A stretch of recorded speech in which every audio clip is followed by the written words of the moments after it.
ada 3 orang pemuda, soleh-soleh semuanya. Mereka punya 1 adik perempuan, berempat. Yang paling bungsunya cewek, cantik, masih jomblo, single. Bukan jomblo, single. Karena dia biasa aja gitu dengan kesinggelannya.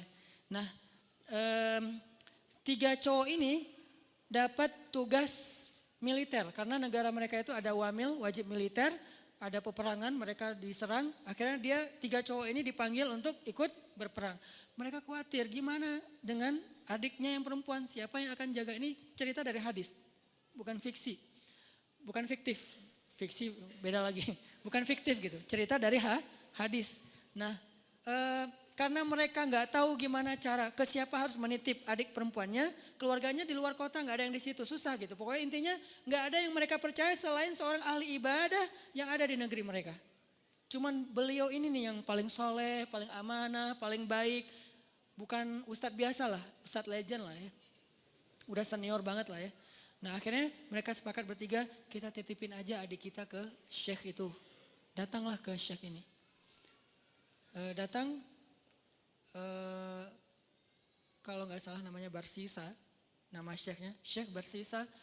Kami dapat tugas militer, kami ingin menitipkan adik perempuan kami di rumah Anda. Karena tidak ada yang kami tenang menitipkan adik perempuan kami kecuali kepada Anda. Syekhnya nolak, ya wajar dong, orang soleh takut fitnah kan.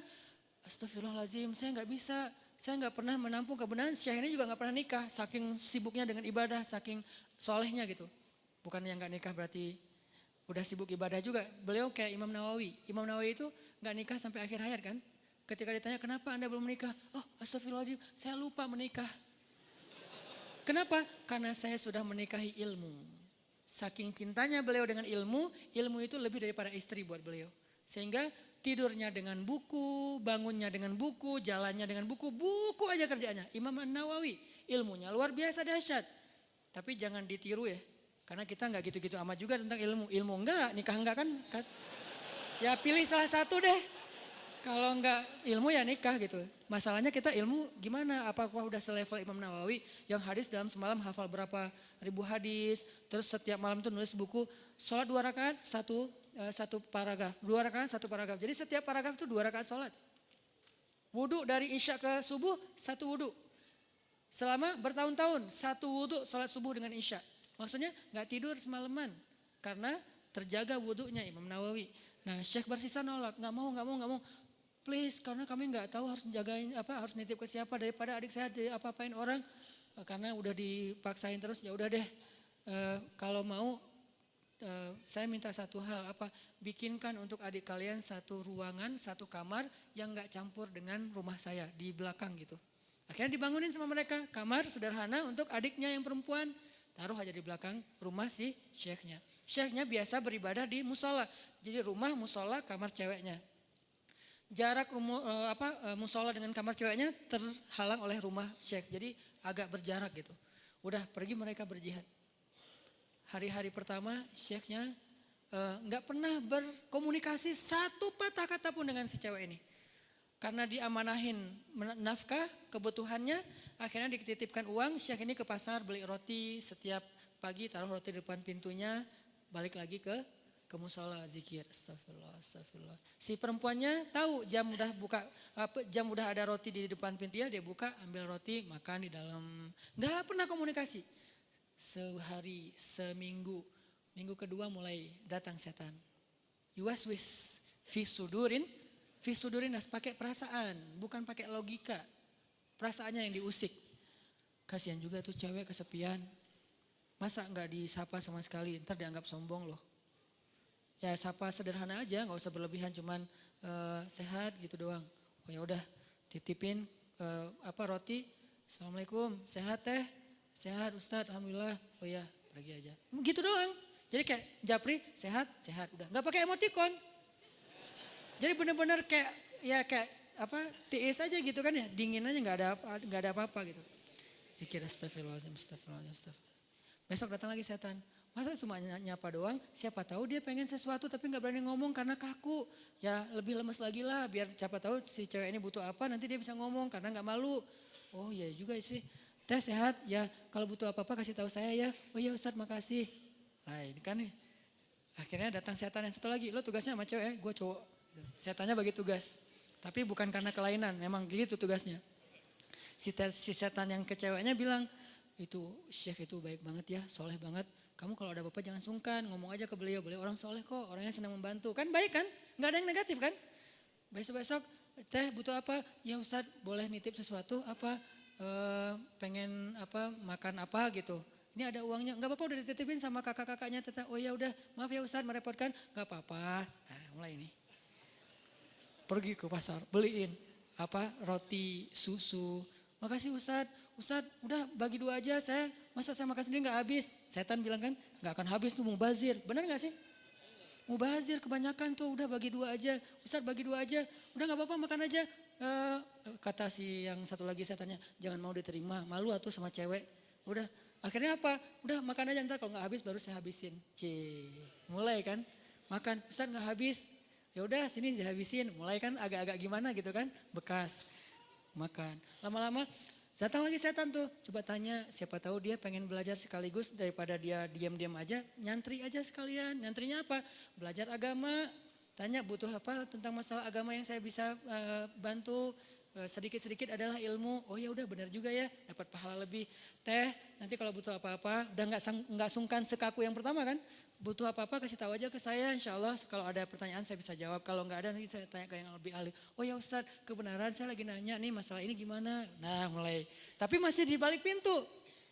Kenapa? Jangan ketemu orangnya, fitnah dong kata setan. Jangan nanti fitnah ikhtilat kata setan teh. Setan yang ngajarin ilmunya nih. Ikhtilat jangan. Oh ya benar juga. Jadi teriak-teriak dari belakang pintu, depan pintu gitu. Oh kalau gini gimana Ustadz? Nah lama-lama datang lagi setan. Mungkin sebetulnya si teteh itu ada pertanyaan yang privasi. Nggak enak nanyanya sambil teriak-teriak. Kayak nanya masalah cara membersihkan haid atau apa kan nggak enak teriak. Ustadz cara ngebersihin haid gimana kan nggak enak kan ya. Ya udah kamu lebih dekat lagi duduk depan pintu jangan berdiri. Duduk aja depan pintu baru ngobrol. Ya udah teh kalau teteh butuh tanya apa-apa saya insya Allah siap jawab. Ini nggak perlu teriak-teriak. Oh ya Ustadz di balik pintu. Sama-sama duduk di pintu tapi masih kehalang, pintu tertutup. Datang lagi besoknya setan. Apa kata orang ngelihat kalian udah ngomong kayak gitu. Satu dalam satu di luar tapi duduk di pintu. Kan jadi fitnah. Ntar dikira semua orang ada apa-apa. Lebih baik masuk ke dalam biar nggak ada yang ngelihat. Tapi pintunya dibuka. Awas jangan ditutup. Ntar digoda setan. Lah ngomong setan. Nah ini nih setan nih. Talbis. Makanya ada buku tebal ya. Judulnya Talbisul Iblis. Tipu daya, tipu muslihat iblis. Gitu dibawanya ke kanan dulu. Baru ujung-ujungnya ke kiri. Tanpa disadari. Tapi buka pintu ya. Oh iya juga ya nggak boleh tutup pintu. Ntar jadi ikhtilat lagi. Ntar setan lagi. Padahal dari tadi juga setan.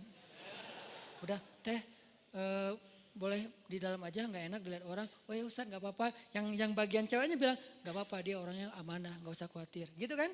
Udah aja duduk dekat pintu tapi udah di dalam ruangan. Ngobrol. Udah ketemu orangnya beda udah pasti. Pertama cewek ini nggak pernah kenal dekat sama cowok. Kedua Syekh ini nggak kenal dekat sama cewek. Ini adalah kali pertama mereka berinteraksi lawan jenis dan dekat sekarang. Nggak ada siapa-siapa. Mulai bercanda. Jangan kaku-kaku amat dah tuh ngantuk taklim teh. Kasih candaan dikit. Ya udah mulai canda. Jadi akrab. Jadi hai.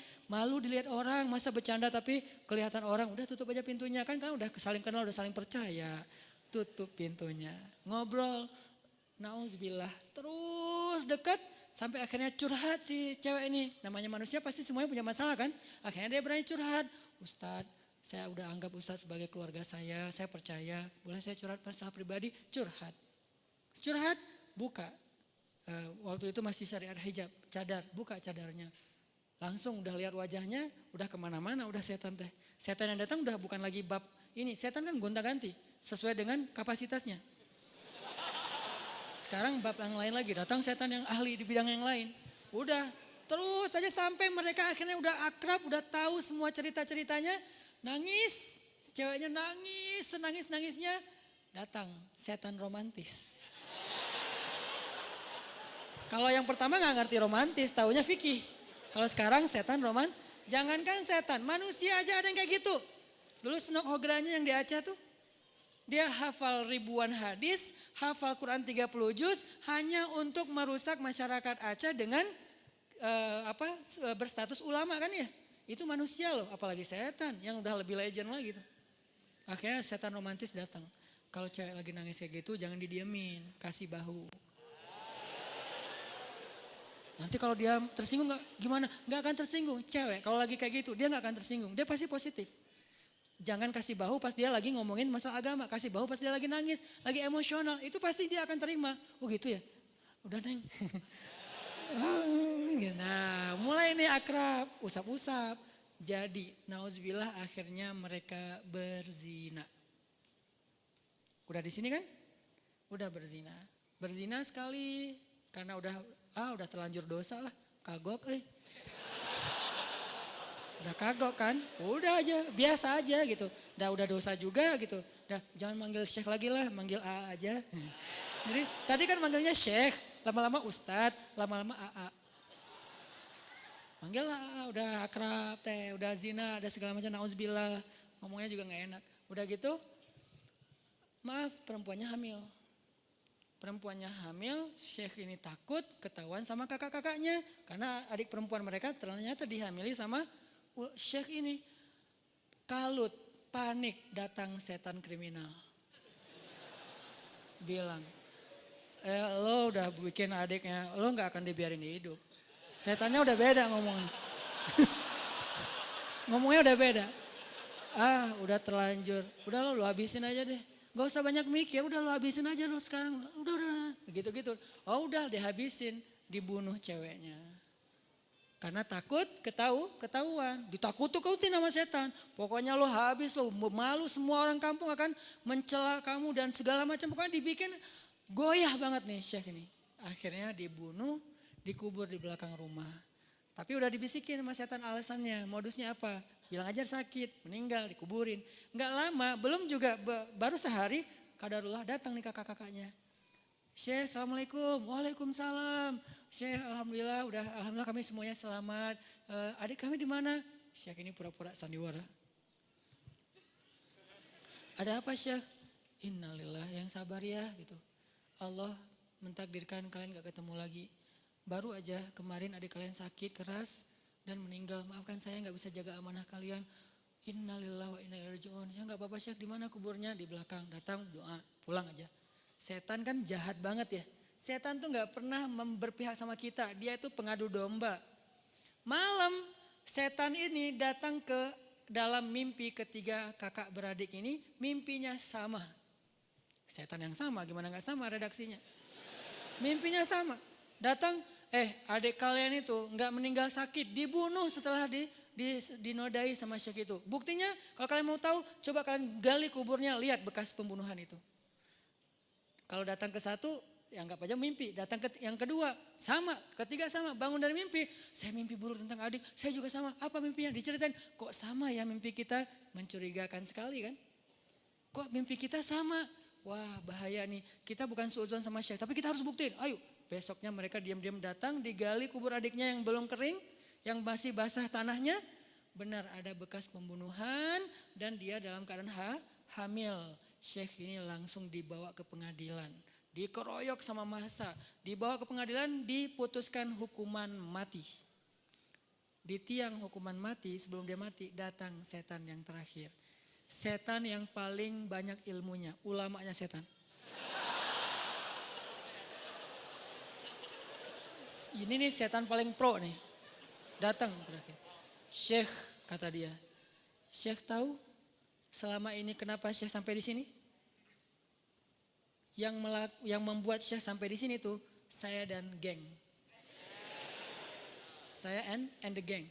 Kita yang menggoda Syekh dari awal mau menerima cewek itu. Kemudian ngasih roti. Kemudian mau menyapa. Kemudian mau fatwa. Kemudian duduk di dalam rumah. Kemudian menutup pintu sampai berzina, membunuh dan seterusnya. Berbohong. Itu semuanya kami. Dan sekarang kamu udah gak bisa ngelak. Hukuman sudah ditetapkan. Masyarakat sudah benci sama kamu. Satu-satunya cara kamu selamat sekarang adalah cuman kami yang bisa nolong kamu. Karena kami yang mencelakai kamu. Gimana cara saya bisa selamat? Tunduklah ke saya. Sujud. Kalau kamu sujud ke saya, maka kamu akan kami selamatkan. Ini kesempatan kamu yang terakhir. Itu pedang untuk memancung dia itu udah siap. Orang kayak gitu kan labil banget.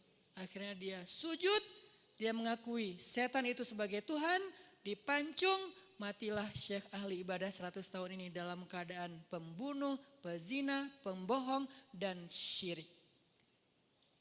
Kenapa bisa kayak gitu? La tattabi'u khutuwatis syaiton. Janganlah kalian mengikuti langkah-langkah setan. Dia nggak akan langsung nyuruh satu langkah ke kiri. Dia nyuruh ke kanan sekilo. Jauh banget ke kanannya. Sampai gara-gara setan kita jadi ahli ibadah banget. Gara-gara setan nih saya jadi bisa tahajud. Kok bisa? Soalnya dulu saya nggak pernah tahajud. Gara-gara ada modus sekarang jadi tahajud. Ya gitu deh. Jadi sekarang awalnya sih modus. Lama-lama istiqomah. Masya Allah setan teh. Jadi dari modus jadi istiqomah. Terus besok-besoknya tuh kan gak apa-apa. Udahlah gak usah terlalu idealis. Besok-besoknya ketemu apa na'udzubillah. Sampai berada di sisi yang kiri udah terjebak. La tattabi'u khutuwatis syaitan. Jangan ikuti langkah-langkah setan. Bukan jangan ikuti langkah setan. Jangan ikuti langkah-langkah setan. Jadi